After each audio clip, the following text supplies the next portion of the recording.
Hey guys, it's Vic. How you doing? I wanted to talk to you today about dumbbell bench press. Now, there's a few things that I see people in the gym doing that are a little bit dangerous, so I wanted to point them out.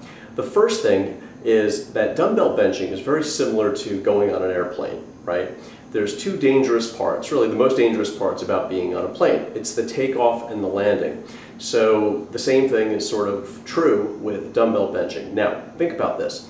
The first thing you do is you take the weights, right? You pick them up and then you put them on your knees and then you sit down on the bench and then you try to kick yourself back, right? Which is sort of a weird movement in and of itself. There's another way you could go. It could be by having somebody hand you the dumbbells when you're already on the bench.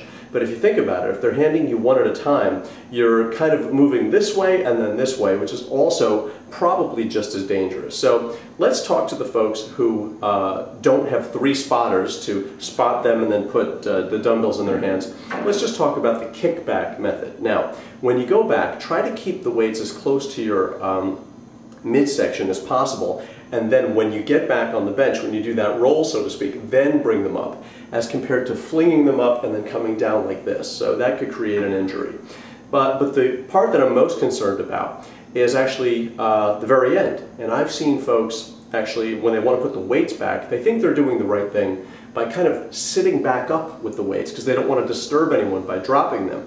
And this is the highest risk for an injury at this part of the movement, because I've seen a lot of people get injured, actually a groin injury as a result of this, an abdomen injury also as a result of this. You're better off dropping the weights and disturbing the people in the gym just for that minute. Everybody will understand, trust me.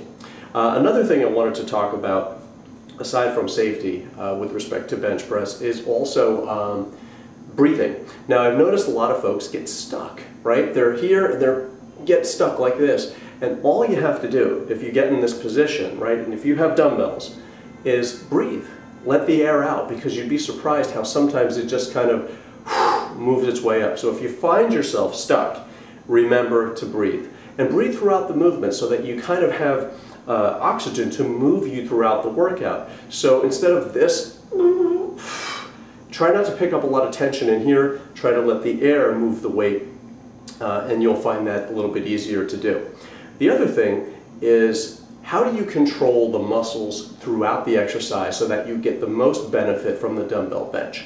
Now, of course, I've talked about posture in the past, how your chest should be out, shoulder blades together, and when you move up, you push this way as compared to this way. So think of it as not pushing your back into the bench, rather pushing your chest up. But what I've noticed is a lot of folks do this in sort of a herky-jerky kind of movement, and I think they're missing their chest. And part of that comes into play because they're trying to squeeze their chest at the top because they heard that that's a good thing. But if you do the movement, complete the movement, let me give you one example. Let's say that I want to squeeze my chest at the top. Don't focus on pushing the weights up and then squeezing, if you will. Make sure you're moving the weights with the chest throughout the entire movement and squeezing throughout the movement, as compared to moving the weights up, then flexing. Moving the weights up and flexing. That's not how you do it. You move the weights up and keep the focus on the chest throughout the exercise and squeeze from the beginning of the movement, and that's where you can really achieve that intense contraction. This is just flexing with weights in your hand. So the weights are providing very little benefit at this point to that particular concentration. So when you're moving it and flexing sort of throughout the exercise, okay, then the weights are helping you create the contraction in your chest as compared to you creating it by yourself after the rep is through.